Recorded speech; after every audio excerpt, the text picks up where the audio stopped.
दल बदल कानून लागू रहने के बाद भी बिहार में पार्टी बदलने वाले विधायकों पर कार्रवाई नहीं की गई। ये घटनाक्रम अब 1 वर्ष बीतने में 2-3 महीने ही रह गए हैं, जबकि उन्हीं दल बदलू विधायकों के बलबूते बिहार में बीजेपी के साथ नीतीश की सरकार स्थिर बनी हुई थी और विधायक आरजेडी से भागे थे। दरअसल उससे पहले नीतीश कुमार आरजेडी के साथ सरकार में आए थे और मुख्यमंत्री बने हुए थे।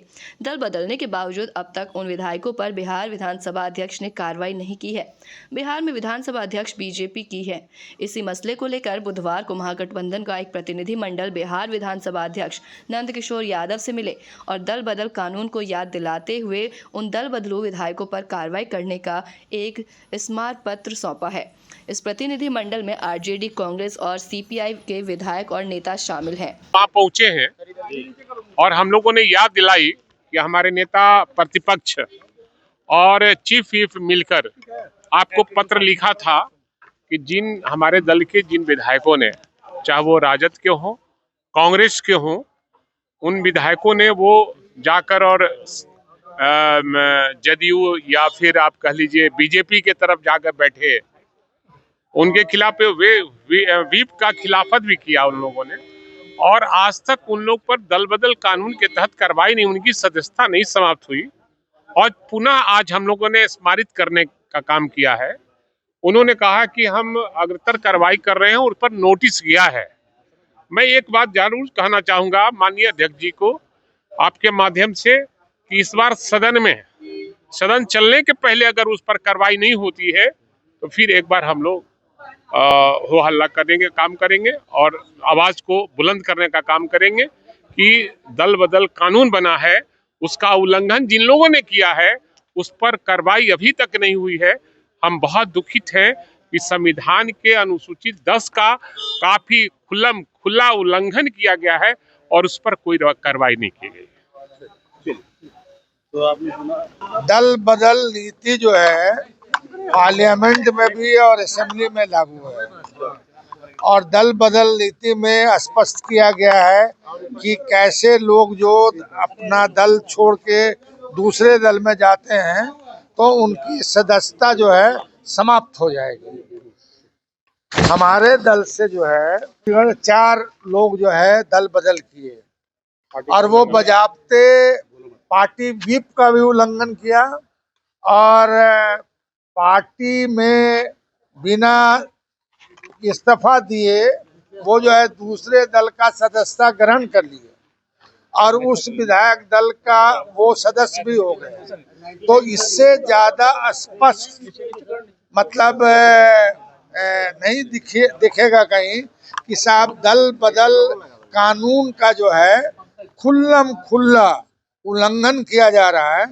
हमारी पार्टी के तरफ से पहले भी माननीय अध्यक्ष बिहार विधानसभा को स्मारक दिया गया था, पत्र दिया गया था। उन्होंने आज फिर हम लोग जो है डेलीगेशन के रूप में उनसे मिले और उन्होंने बताया कि हमने अग्रतर कार्रवाई के लिए जो है बढ़ाया है, नोटिस भेजा है, मगर नोटिस का जवाब अब तक नहीं आया।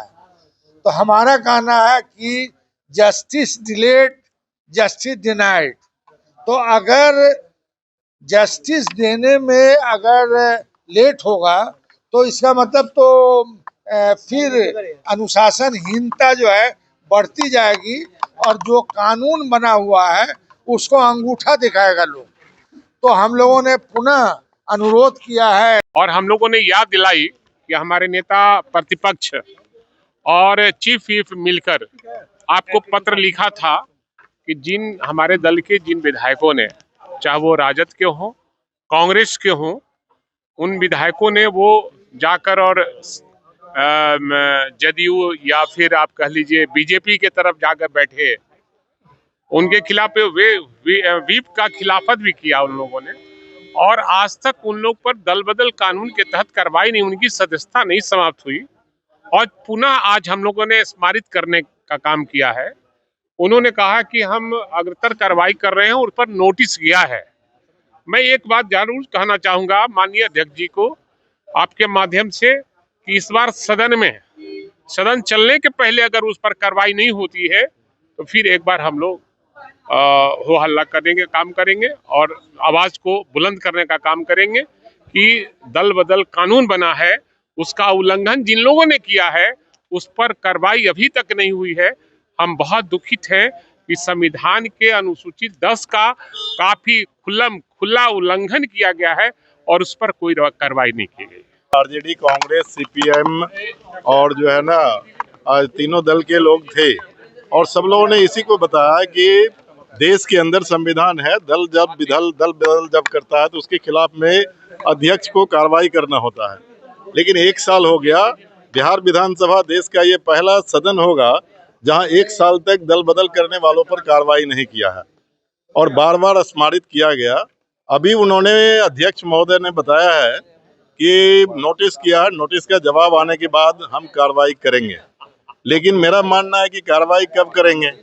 अब तो सिर्फ नवंबर तक कितना दिन बचा है, लगभग 10 महीना बचा है। 10 महीने के बाद चुनाव हो जाएगा।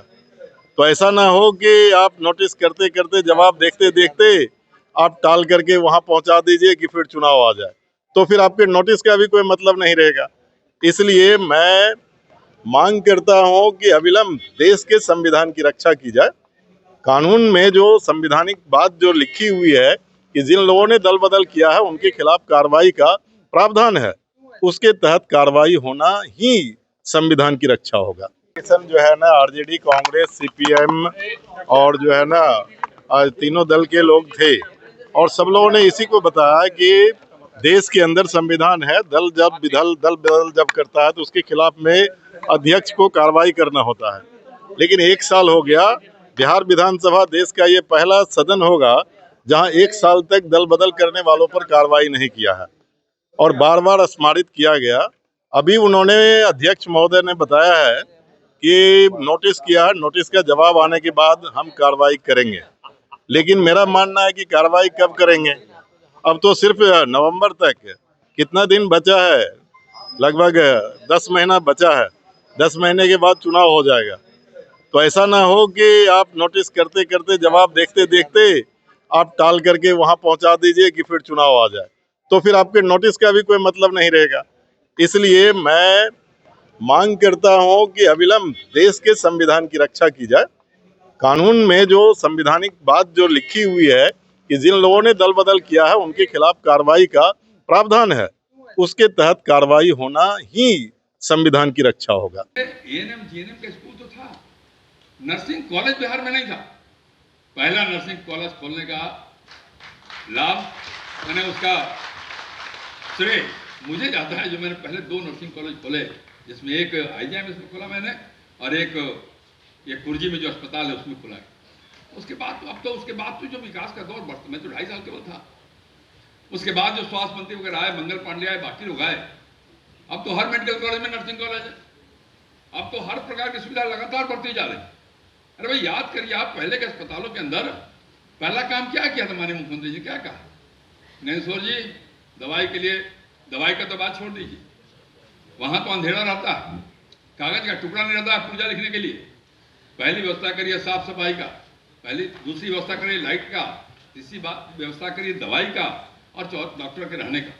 और आप जानते हैं बड़े पैमाने पे आउटसोर्स करके हम लोगों ने थोड़े से समय में ही जहां स्वास्थ्य विभाग की स्थिति को सुधारने का काम किया। लोग कहते हैं, आज भी लोग कहते हैं, अभी इतना अभी भी दिल्ली जाना पड़ता है। भाई एक बात का विचार करिए, जहां कुछ नहीं था, दवा लिखने के लिए कागज का टुकड़ा नहीं था, अगर वहां से प्रारंभ हुआ है तो आज कहां पहुंच गए हम, इस बात की आप कल्पना कर सकते हैं।